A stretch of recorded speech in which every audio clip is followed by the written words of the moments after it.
घन की 6 सतह होती हैं, 3 सतह इस वक्त हमें दिख रही हैं जो कि हमने लाल रंग से रंगी है, और 3 सतह जो हमें नहीं दिख रही हैं, ठीक है, वो भी हमने लाल रंग से रंगी है।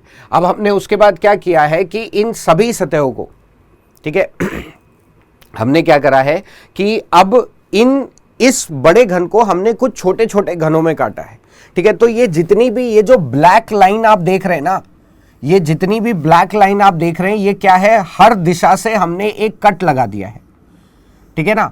देखिए, एक घन को अगर कुछ छोटे छोटे घनों में काटना है तो हमें 3 दिशाओं से कट लगाने होंगे, उसकी लंबाई से कट, चौड़ाई से कट और ऊंचाई से कट। जब हम तीनों दिशाओं से कट लगा देंगे, ठीक है, तो ये जो बड़ा घन है ये कुछ छोटे छोटे घनों में कट जाएगा।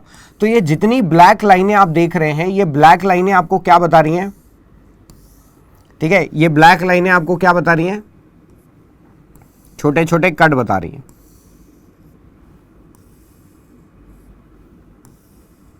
ठीक है, ये ब्लैक लाइनें सभी क्या हैं, कट हैं।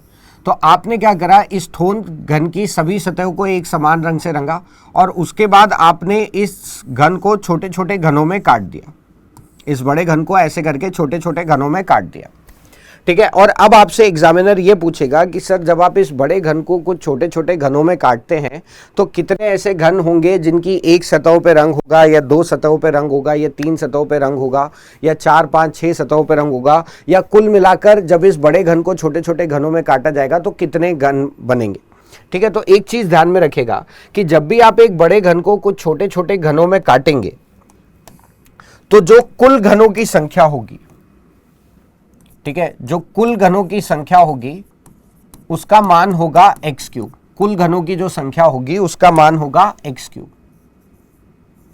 ठीक है। जब आप एक बड़े घन को कुछ छोटे छोटे घन में काटेंगे तो कुल मिलाकर कितने घन मिलेंगे, उसका मान होगा एक्स क्यूब, ठीक है।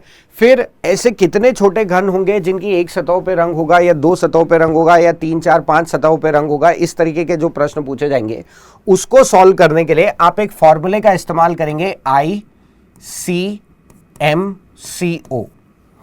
I का मतलब होता है इनर घन, ठीक है। अब देखिए ये जो नाम होंगे ना, C का मतलब होता है सेंट्रल घन, ठीक है, M का मतलब होता है मिडिल घन, और CO का मतलब होता है कॉर्नर घन।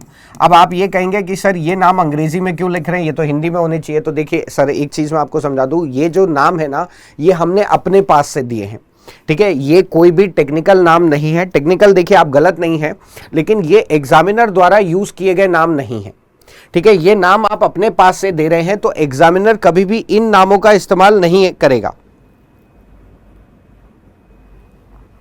ठीक है।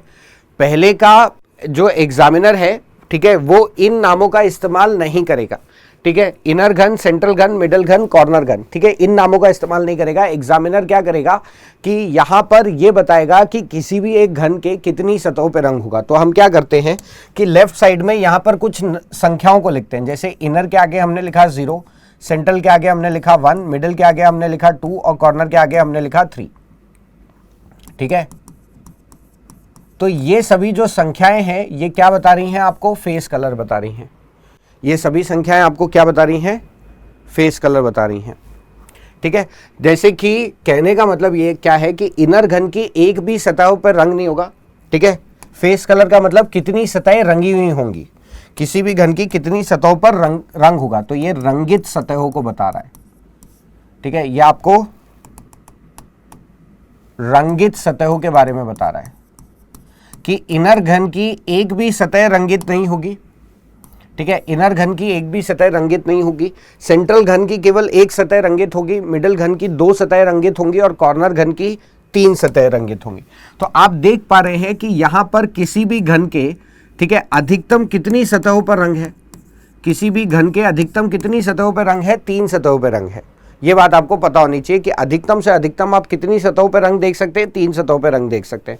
तो अगर कभी आपसे एग्जामिनर ये पूछता है कि सर ऐसे कितने घन होंगे जिनकी 4 सतहों पे रंग है, आपका जवाब क्या होगा, 0। ऐसे कितने घन होंगे जिनकी 5 सतहों पे रंग है, आपका जवाब क्या होगा, 0। ऐसे कितने घन है जिनकी 6 सतहों पे रंग है, आपका जवाब क्या होगा, 0। क्यों? क्योंकि ज्यादा से ज्यादा किसी भी छोटे घन की आप कितनी सतहों पे रंग देख सकते हैं, 3 सतहों पे रंग देख सकते हैं, ठीक है। अब अगर आपसे यह पूछा गया है कि सर कितने ऐसे घन हैं जिनकी एक भी सतह पे रंग नहीं है, वो कौन से होते हैं? इनर। देखिए मैं फिर से समझा दूं, सर एग्जामिनर कभी भी इन नामों का इस्तेमाल नहीं करेगा कि कितने इनर घन है या सेंट्रल घन है या मिडिल घन है या कॉर्नर घन है, नहीं। ये जो नाम है ये आपने अपने पास से दिए हैं ताकि आप इस फॉर्मूले को अच्छे से याद कर सके। ये आपने अपने मन से दिए हैं, ठीक है। आप अगर सेंट्रल घन को सेंट्रल ना कह के, ठीक है, कुछ और कहना चाहो, जैसे मान लो क्या कहना चाहिए, टेबुलर घन कहना चाहो, तो भी कोई फर्क नहीं पड़ जाएगा, ठीक है। फॉर्मूला वही रहने वाला है। ये नाम आपने अपने मन से दिए हैं, ठीक है। तो इनर घन को कैलकुलेट करने का जो फॉर्मूला होता है वो होता है x घटा 2 का घन, x घटा 2 का घन, ठीक है। फिर देखिए सेंट्रल घन को कैलकुलेट करने का जो फॉर्मूला होता है वो होता है 6 गुणा x घटा 2 का वर्ग। मिडिल घन को कैलकुलेट करने का जो फॉर्मूला होता है वो होता है 12 गुणा x घटा 2, ठीक है। और कॉर्नर घन जो होते हैं ये हमेशा 8 होते हैं। कॉर्नर घन जो होते हैं वो हमेशा 8 होते हैं,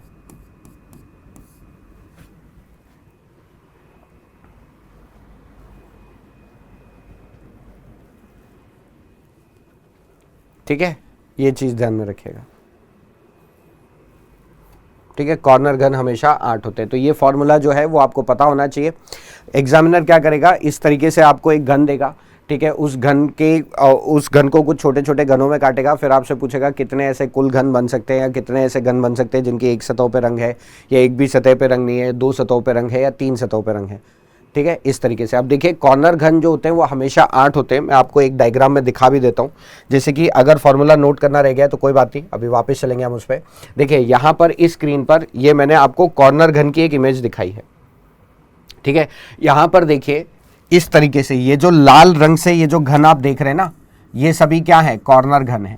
लाल रंग से जो आप कलर देख रहे हैं ये सभी कॉर्नर घन है। अब देखिए किसी भी घन में, ठीक है, किसी भी घन में 8 ही कॉर्नर होंगे। जैसे कि 4 घन आप ऊपर की सतह पे देख पा रहे हैं, जैसे ये कॉर्नर घन है, ये 2 है, ये 3 है, ये 4 है। अब आप में से कोई कहेगा सर अभी तो आपने कहा कि कॉर्नर घन की 3 सतहों पे रंग होता है, ये तो 2 ही सतह पे रंग दिख रहा है। लेकिन सर एक सतह स्क्रीन के पीछे से आएगी ना, दाईं तरफ से, स्क्रीन के पीछे से भी तो आएगी एक सतह, उस पे भी तो रंग होगा। जैसे कि यहां पर आपको एक ही सतह दिख रही है, एक सतह कहां आएगी, दाईं तरफ से स्क्रीन के पीछे से, एक सतह कहां आएगी, बाईं तरफ से स्क्रीन के पीछे से, उन पर भी तो रंग होगा, ठीक है ना। तो कॉर्नर आपको यहां पे ऊपर की सतह में 4 दिख रहे हैं, ठीक है, ये 5वां, ये 6ठा, ये 7वां, और नीचे की सतह में 3 दिख रहे हैं। क्यों? क्योंकि जो 8वां घन है ना वो इस 3 नंबर वाले घन के ठीक नीचे स्क्रीन के पीछे की तरफ है, जो इस वक्त आप नहीं देख सकते, ठीक है ना। तो ये चीज ध्यान में रखेगा कि किसी भी घन में हमेशा 8 कॉर्नर होते हैं, इसलिए कॉर्नर घन हमेशा 8 ही रहेंगे। मतलब ऐसे घन जिसके अधिकतम 3 सतहों पर रंग होगा ये हमेशा 8 संख्या में होते हैं, ठीक है। अब जैसे कि यहां पर देखिए आपको एक क्वेश्चन दिया है उसने, ठीक है। मान लीजिए इस तरीके से एक डायग्राम दिया है और आपसे पूछा है कि जब इस बड़े घन को हम छोटे छोटे घनों में काट रहे हैं, ठीक है, तो कुल मिलाकर कितने घन मिलेंगे या कितने घनों की एक सतह पे रंग होगा, कितनों की एक भी सतह पे रंग नहीं होगा या 2 सतहों पे रंग होगा। इस तरीके से जब प्रश्न पूछा जाए तो मुझे एक बात बताइए, कॉर्नर घन को छोड़ के अगर आपको किसी भी घन का मान पता करना है, कुल घनों की संख्या पता करनी है, इनर घन की संख्या पता करनी है, सेंट्रल या मिडिल घन की संख्या पता करनी है, सर सबसे जरूरी आपके लिए क्या पता करना है? सबसे जरूरी किस वेरिएबल का मान आपको पता करना सबसे ज्यादा जरूरी है? सर एक्स का मान। जब तक आपको x का मान नहीं पता होगा, क्या आप मुझे कुल घनों की संख्या बता पाएंगे? नहीं। क्या आप मुझे इनर घन की संख्या बता पाएंगे? नहीं। क्या मिडिल घन की संख्या बता पाएंगे? नहीं। क्या सेंट्रल घन की संख्या बता पाएंगे? नहीं। सिर्फ कॉर्नर बता सकते हैं क्योंकि वो हमेशा 8 होता है। तो जाहिर सी बात है इस प्रश्न को हल करने के लिए सबसे पहले हमें x का मान पता करना होगा। अब जो चीज सबसे ज्यादा जरूरी होगी प्रश्न में, एग्जामिनर मुझे ज्यादातर उसी चीज में कंफ्यूज करने की कोशिश करेगा कि सर एग्जामिनर ये कोशिश करेगा कि मुझे x का मान ही ना मिले ताकि मैं इनमें से कोई वैल्यू कैलकुलेट कर ही ना पाऊं। तो देखिए अगर इस तरीके का डायग्राम आपको दे दिया जाए, इस तरीके के डायग्राम में x का मान क्या होगा, किसी भी एक सतह के किसी भी एक रो या कॉलम में बनते हुए स्क्वायर्स की संख्या, वर्गों की संख्या। क्योंकि एक घन क्या होता है सर, घन कुछ नहीं होता, 6 वर्गों का समूह होता है। जब आप 6 वर्गों को लेकर हर एक दिशा से उसको जोड़ देंगे तो एक घन मिल जाएगा, ठीक है। जैसे कि ये एक सतह देखिए, इस घन की ये एक सतह देखिए, कुछ नहीं है, ये एक वर्ग है, ये भी एक सतह एक वर्ग है, ऊपर वाली सतह भी एक वर्ग है और इनके विपरीत भी वर्ग वाली ही सतह होंगी, ठीक है। तो 6 वर्गों को जब आप इस तरीके से हर एक दिशा से जोड़ देंगे तो आपको एक घन मिल जाएगा, ठीक है। तो यहां पर जब इस तरीके का चित्र आपको दिया हो तो इस तरीके के दिए गए चित्र में x का जो मान होगा वो किसी भी एक सतह के किसी भी एक रो या कॉलम में बनते हुए वर्गों की संख्या x की संख्या होगी। जैसे कि हमने अगर इस सतह को ले लिया तो इस सतह के किसी भी एक रो या कॉलम में, ठीक है, बनते हुए वर्गों की संख्या को गिन लीजिए, वही x का मान होगा। जैसे कि यहां पर अगर हम गिने 1 2 3 4 5 6, ठीक है, x का मान कितना आ रहा है 6। अगर बाई चांस मान लीजिए थोड़ा सा आपको अभी भी डाउट है तो आप किसी एक पंक्ति के अंदर भी गिन लीजिए, रो के अंदर भी गिन लीजिए, 1 2 3 4 5 6, x का मान क्या आ रहा है 6। अभी भी आपको कंफ्यूजन है तो किसी दूसरी सतह पे गिन लीजिए। सर देखिए x का मान क्या आ रहा है 6, तो यहां पर इस दिए गए चित्र में x का मान क्या होगा 6।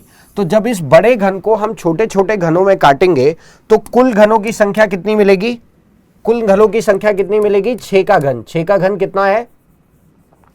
कुल घनों की संख्या हमें कितनी मिलेगी? 6 का घन। 6 का घन कितना दे रखा है? 216, ठीक है, क्योंकि कुल घनों की संख्या क्या होती है? x cube. x का मान कितना था? 6, ठीक है, तो 6 का घन कितना होता है? 216। अब मान लीजिए मुझसे अगर यह पूछा जाए कि कितने ऐसे घन होंगे जिनकी एक भी सतह पे रंग नहीं होगा, तो सर एक भी सतह पे रंग नहीं होगा वो कैसे होंगे? x माइनस 2 का घन। तो x का मान कितना है? 6। अभी अभी हम गिन के आए ना, x का मान कितना है? 6।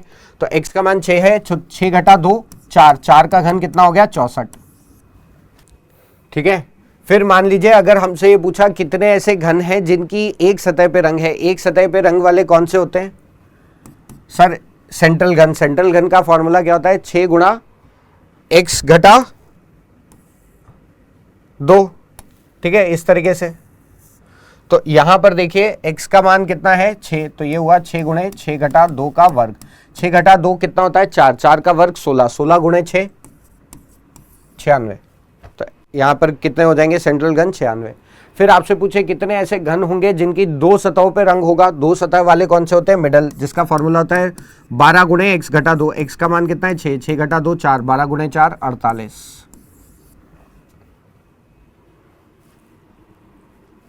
ठीक है। और कॉर्नर घन हमेशा कितने होते हैं? 8। अगर हमसे ये पूछ ले कितने ऐसे घन होंगे जिनकी 3 सतहों पे रंग होगा, जवाब क्या हो गया? 8। वो हमेशा 8 ही रहते। अब एग्जाम की तैयारी को और बेहतर करने के लिए हमारे चैनल को लाइक, शेयर और सब्सक्राइब करना ना भूलें।